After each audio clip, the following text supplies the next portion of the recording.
Merci. J'ai été avec Isabelle aujourd'hui. Isabelle Maréchal, 98.5. Salut tout le monde! En même temps, ce matin, c'est pas tout à fait ça dont je vais vous parler. Je vais vous parler du fait qu'il y a 2 semaines, je regardais ça, le nombre de faillites au Canada est en hausse.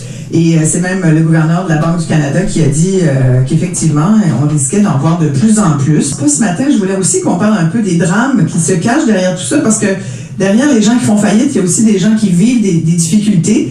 Puis, à travers chaque enjeu qu'on vit dans notre vie, on en tire des leçons. Marcel Richard est un entrepreneur. Il a été entrepreneur toute sa vie. 2 fois, il a fait faillite. Ça lui a même coûté très cher au niveau personnel. Il était en affaires avec son frère. Son frère a vécu ça tellement mal qu'il s'est même enlevé la vie. Marcel Richard est avec moi ce matin. Bonjour. Allô, merci Isabelle de me laisser le privilège de partager ta tribune. Aujourd'hui, la faillite pour moi, là, c'est quelque chose, la faillite, mais vous savez, il y a des cadeaux dans la faillite. C'est sûr que c'est dur, la faillite, là. C'est très, très, très difficile sur une personne, sur un être humain, la faillite, mais aujourd'hui, j'espère que un petit message que je vais passer, il n'y a pas honte à faire faillite, là. Mm-hmm. C'est sûr qu'on vit des choses terribles, là. Mais la vérité, c'est l'orgueil en prend un coup, là. L'échec, c'est pas facile, la faillite, mais à un moment donné, on rebondit de ça. Marcel, j'aimerais qu'on vienne sur votre expérience à vous, 2 faillites. Vous avez des vidéos sur YouTube, puis vous vous présentez comme un ex-millionnaire.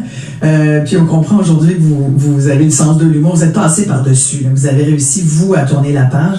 Je disais tout à l'heure que votre frère, lui, n'a pas eu la même chance ou la même résilience. Il s'est enlevé la vie parce que vous étiez en affaires ensemble. Lui, il a mal vécu. Vous n'avez pas eu la même réaction. Parlez-moi de ça un peu. Qu'est-ce qui vous a amené à cette première faillite? Ben, la première faillite, sans être trop technique, j'ai emprunté des millions de dollars à une compagnie américaine. Alors, c'est des fonds américains pour acheter une compagnie américaine ici à Montréal. Alors, je suis parti de rien, moi, un petit bureau, toute seule. Je grimpais dans les poteaux. J'étais technicien chez Bell, puis je suis devenu homme d'affaires du jour au lendemain. Ouais. J'avais un but, un rêve, un désir, puis j'ai roulé ma bosse avec mon frère, puis on était dans l'abondance, vraiment. Puis finalement, il devait arriver des mauvais investissements, des mauvais choix. Puis il a fallu faire faillite. À un moment donné, là, c'est pas drôle, mais moi, mon message, c'est qu'on rebondit de ça. Mais c'est difficile, puis il faut aller chercher de l'aide. Puis le syndic, c'est une façon d'aller chercher de l'aide. Mais vous savez, quand ça commence à sonner le matin à 6 h le matin, le ding-dong, des papiers roses, des papiers bleus, puis des papiers ci, puis aujourd'hui, c'est la journée de votre inventaire, monsieur. C'est pas drôle, à un moment donné, tu te dis, ouais, ça vaut-tu vraiment la peine vraiment pour le mot peine, là, peine, c'est pas facile, puis à un moment donné, tu fais des choix, tu te dis, ouais, on tire la plug, on passe à autre chose. La première fois, c'est difficile. C'était dur, c'est l'insomnie, la dépression, le burn-out, ta femme te laisse, ma femme me laisse, tout le monde part, ça fait le ménage, tout le monde part, disparaît, là, t'es vrai, tu penses, t'es tout seul au monde, faut aller chercher de l'aide. Moi, l'aide que je suis allé chercher, j'ai fait 10 ans de croissance, développement personnel un peu partout. Moi, ce que je faisais à 1h du matin, là, telle aide. J'appelais à 1h du matin, 2h du matin, j'avais un bouton redial, là. Faut aller chercher de l'aide dans une faillite. Faut parler, faut ventiler, faut parler de vraies affaires, faut être en contact. Mais alors, parlez-moi de votre frère, parce que lui, il n'a pas vécu comme vous. Mon frère, là, lui, non. Il n'a pas été capable, lui, d'aller chercher de l'aide. Il n'est pas allé chercher des outils, puis ça a été très difficile, très difficile. On perd pas juste d'argent, là, on perd de la famille. Mon frère, il y a un garçon, son garçon, mon filleul, il m'a laissé tomber, il m'a rejeté, il m'a plus jamais parlé. Pendant 30 ans, il m'a parlé dernièrement depuis 30 jours. Mon frère s'est enlevé la vie à cause de l'argent. L'argent, c'est rien de l'argent, c'est de l'énergie qui se promène. Un jour j'en ai, un jour vous en avez, le sac d'argent se promène. La vie, c'est un jeu, faut s'amuser. Oui, la faillite, c'est quelque chose de difficile. Je peux pas renier ça, mais moi ce que je fais de plus en plus, c'est que j'essaie de passer la nouvelle que c'est pas la fin du monde de faire faillite. Faut pas avoir honte de faire faillite. Après votre première faillite, Marcel Richard, il s'est passé quelques années, vous vous êtes refait justement, vous avez été chargé d'aide et tout, bon, vous avez relancé d'autres entreprises, vous aviez quand même un gros train de vie, vous aviez repris un peu comme tout le monde, j'imagine, la consommation, les voitures. Racontez-moi un peu la deuxième. Comment vous en êtes venu à la deuxième faillite? Ben, vous savez, quand on fait faillite, là, ils nous enlèvent nos jouets, nos bébelles, là. Mais ils nous enlèvent le pas crédit, notre taille. surtout. Ouais. Mais je ne suis pas mon crédit, je ne suis pas mon Equifax. Alors, c'est ça que j'arrête de dire.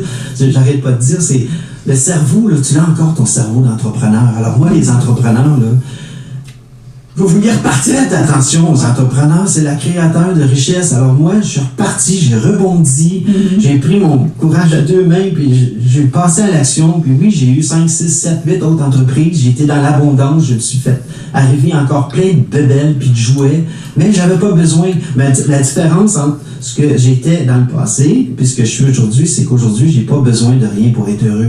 Mais ça vous a pris 2 faillites pour le savoir. Pas vraiment. Moi, c'est le jeu de la vie. Moi, je trouve que la vie, c'est comme le Monopoly. Là. C'est le fun de jouer au Monopoly, puis t'as toutes les maisons. Mais à un moment donné, là, quand tu recommences, puis c'est le fun de recommencer en neuf. C'est plate, là, mais il y a quand même des cadeaux. Il faut chercher les cadeaux. Mais la faillite, des fois, c'est la solution pour repartir en neuf, puis d'avoir une santé, puis de se reprendre en main. On travaille 80 heures par semaine pour se créer, puis avoir des gros chars, puis des bateaux, puis des skidoo, puis des maisons, puis 2 maisons, puis 3 maisons, puis on oublie l'essentiel. L'essentiel, c'est d'être dans la paix, l'amour et l'harmonie. On va aller à la pause, on va revenir avec ça, puis vous nous expliquerez aussi quelle est la différence entre un syndic et un huissier, parce que je pense que les gens mêlent les deux. On est toujours en compagnie de Marcel Richard. Vous nous dites si vous avez déjà vécu un peu ce que Marcel nous décrivait tout à l'heure, c'est-à-dire cette espèce de sentiment de honte aussi, puis de dire, bon ben là qu'est-ce que je fais, là, j'ai comme pas le choix, faut que je fasse faillite. Moi, les leçons que j'ai retirées, là, la grande leçon d'une faillite que je peux retirer, là, c'est faut s'avouer qu'on n'est pas bon dans tout. Hein? Faut mettre de côté son orgueil et dire, écoute, moi, là, je suis bon là. Moi personnellement, je fais le marketing, mais les finances, là, puis la comptabilité, même si j'avais des cours, mon diplôme en comptabilité, je détestais la comptabilité. Je savais pas, c'était une comptabilité mentale que je faisais. Ça roulait 4 millions de chiffre d'affaires. Puis ça se passait tout dans ma tête. Je savais à peu près combien par mois. Ça me prenait 50 000, 60 000, 70 000. Ça, quand on l'a dans notre tête, c'est moins rodage. C'est bon d'avoir ce papier. La santé financière, c'est aussi important que la santé. Hein. Moi, je suggère comme conseil d'aller une fois par année Equifax. Notre FICO score, là, FICO, il faut que ça soit à 700, 800, là, si vous tombez à 600. Alors, surveillez votre santé. Votre code de crédit, finalement. C'est important.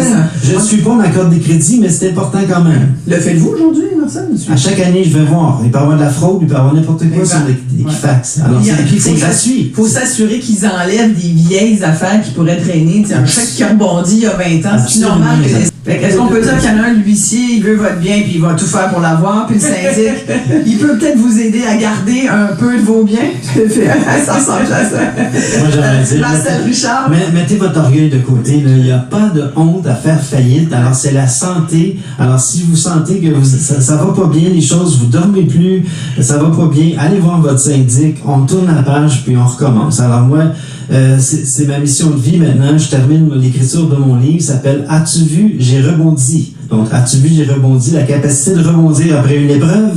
Puis c'est ça, il n'y a pas de honte à faire faillite. Merci. Allez chercher de l'aide. Merci beaucoup. Marcel Richard.